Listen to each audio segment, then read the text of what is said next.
Herkese merhaba, kanalıma hoş geldiniz. Modeli ünlü bir markaya ait olan bir önceki videomda çantanın yapım videosunu paylaşmıştım. Bu videoda ise çantanın astar yapımını paylaşacağım. Çok şık, güzel bir çanta. Çantanın yapım videosunu yine ben bu videonun açıklama kısmına linkini ekleyeceğim. Oradan tıklayarak ulaşabilirsiniz. Ya da kanalımda videoların arasında çantanın yapım videosuna ulaşabilirsiniz. Çok şık, güzel bir çanta. Çantayı da bakın şöyle sizlere göstermek istiyorum. Uzun bir dikdörtgen parça ördük ve 2 tane yan parça ördükten sonra birleştirip deseniyle uyumlu yine aynı şekilde çok şık, güzel bir askı modeli uyguladım. Bakın bu şekilde çantamız, harika bir model. Çantanın içine astar bu şekilde yaptım. Videomuza geçmeden önce sizlere küçük bir ricada bulunmak istiyorum. Kanalıma abone olmak ücretsizdir. Ücretsiz olarak kanalıma abone olabilirsiniz. Instagram adresinden beni takip etmek isterseniz videoların açıklama kısmına linkini ekliyorum. Oradan tıklayarak ulaşabilirsiniz. Yaptığınız çantalar Instagram adresinden beni etiketleyerek gönderirseniz çok sevinirim. Videolarımı beğenmeyi, yorumlarınızı bırakmayı unutmayın lütfen. Şimdi çantanın astar yapımına geçelim. Çantamızın astarını yapmak için burada kumaş olarak ben dak keten kumaş kullanıyorum. İsterseniz daha ince pamuklu kumaşlarda kullanabilirsiniz. Kumaşımı ben hazırladım. Onun da ölçüsünü şu şekilde aldım. 2 kat yaptığım kumaşı bakın şu şekilde 2 kat yaptım. Ve çantayı üzerine koyduğum zaman bakın tam düzgün bir şekilde ayarlıyorum. Tabanla aynı olacak şekilde ayarlıyorum kumaşımı ve kenarlardan da birer santimi kadar dikiş için pay bırakıyorum. Bu şekilde kumaşımı kestim. Bakın taban sınırda ve kenarlardan da birer santim dikiş için şu şekilde pay bıraktım. Ve çantamın deseninde kenarlarından biraz 2-3 santim kadar pay bıraktıktan sonra bu şekilde çantamın etrafında kumaşımı kestim. Daha sonra bunu dikerken ayarlamasını yapacağız. Biraz pay bırakıyoruz çantanın ağız kısmına dikmek için. Bu şekilde kumaşımı kestim. Burada kestiğimiz kumaşın birer santim kenarlardan dikiş bıraktığımız, pay bıraktığımız yerden iki taraftan düz bir dikiş dikeceğim. Bakın bu şekilde iki taraftan düz bir dikiş olacak. Benim burada kumaşım tek renk olduğu için düz veya ters tarafı fark etmiyor. Sizler desenli kumaş kullanırsanız burada kenarlarından dikerken çantanın kumaşın düz tarafı iç kısımda kalması gerekiyor. Yani ters tarafı size bakacak şekilde ikiye katlamanız gerekiyor. Şimdi bu şekilde ben kenarlardan düz bir dikiş dikeceğim. Ondan sonra tekrar devam edeceğiz. İki tarafından düz bir dikiş diktim. Şimdi taban kısmını ayarlayacağım. Çantanın tabanını bu kısmı derinliğini ölçeceğim. Tabanı ölçtüğüm zaman tam 10 santim. Şimdi burada 10 santimetrelik bir derinlik katacağız kumaşımıza. Onu burada ayarlamasını şu şekilde yapacağız. Kenarlarından bakın şu şekilde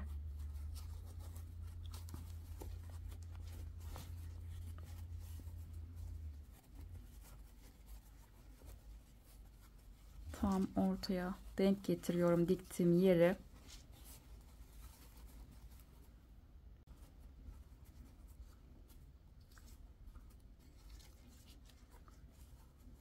Burada ölçüyorum ve 10 santimetrelik. Evet, bu kadar yeterli. Bakın bu şekilde 10 santimetrelik yeri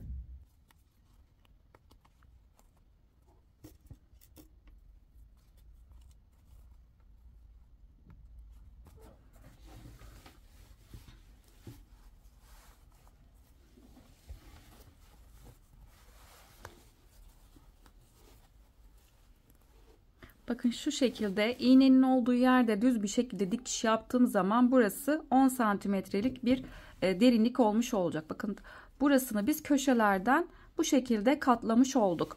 Aynı şekilde diğer tarafı da kumaşın bakın bu şekilde açtırıyorum. aynı buradaki gibi buraya göre ölçüsünü alabilirim.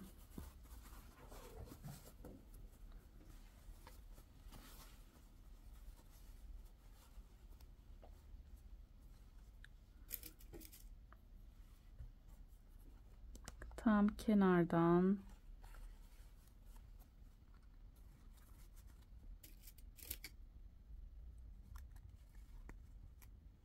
top iğnelerimi taktım. Tam buradan düz bir dikiş yapacağım. Burası tam diktiğimiz zaman 10 santimetrelik bir derinlik olmuş olacak. Şimdi bu şekilde burada benim top iğneyle tutturduğum iki tarafta tabanın burayı düz bir dikiş dikeceğim. Eğer elinizde dikiş makineniz yoksa burada elinizde de dikebilirsiniz. Dikip geliyorum. Kumaşın taban kısmını köşelerden dikişi yaptım. İsterseniz burada 1 santim kadar pay bırakıp fazlasını burada kumaşı kesebilirsiniz. Ben burada kesmeyeceğim.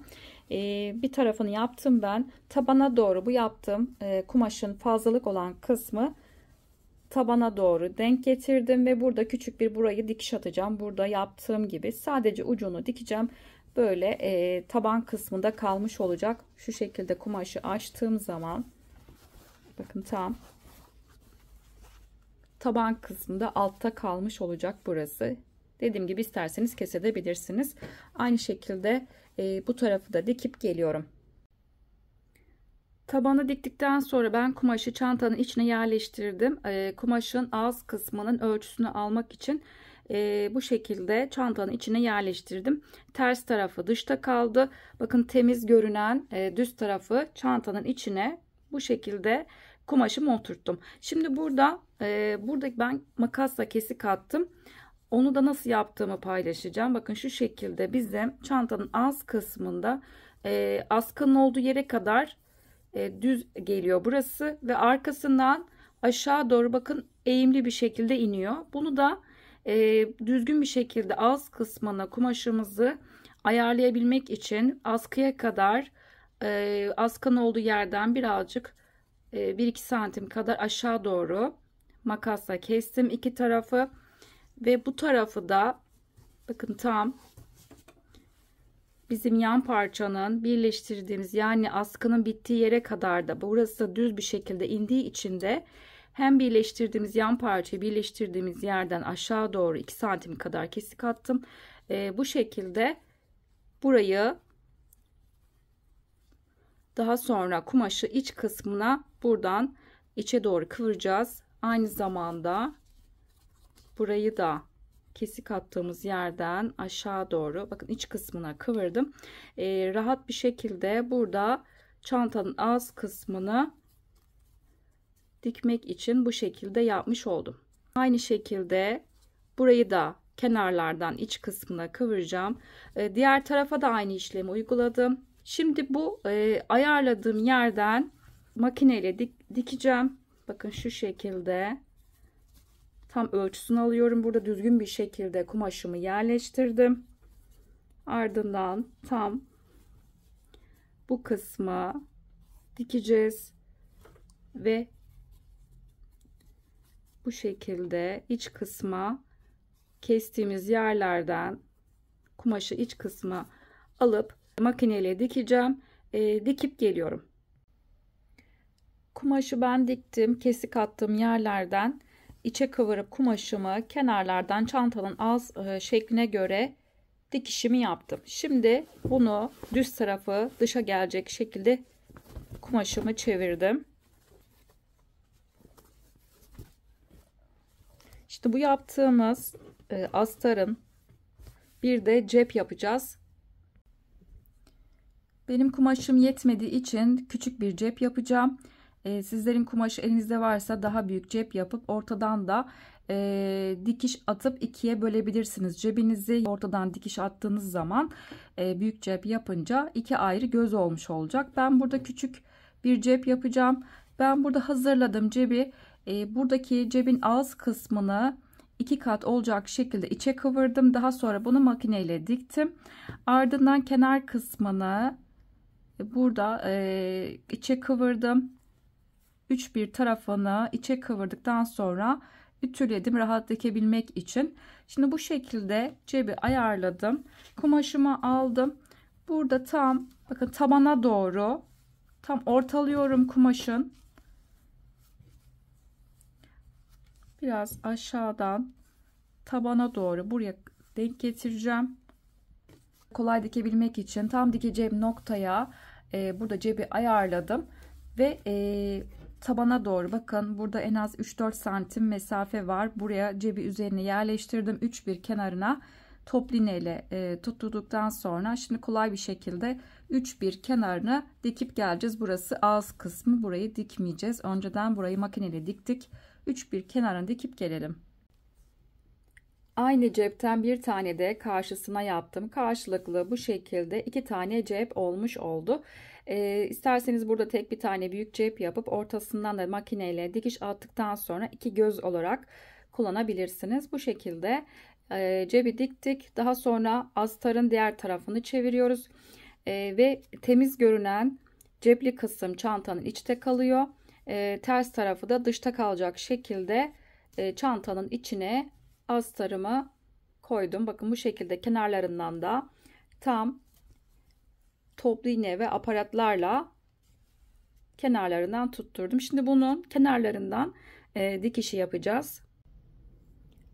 Dikiş ipliğini ben çift kat yaptım. Tam kenar noktasından buradan itibaren başladım dikmeye. Yukarı doğru gelip çantanın alt kısmına doğru geleceğim. Şimdi burada dikerken şu şekilde bir astardan ve bir de çantadan bu şekilde iğneyi battım.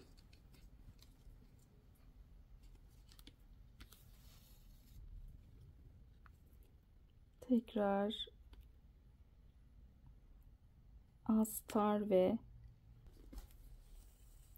çantada bu şekilde iğneyi battım.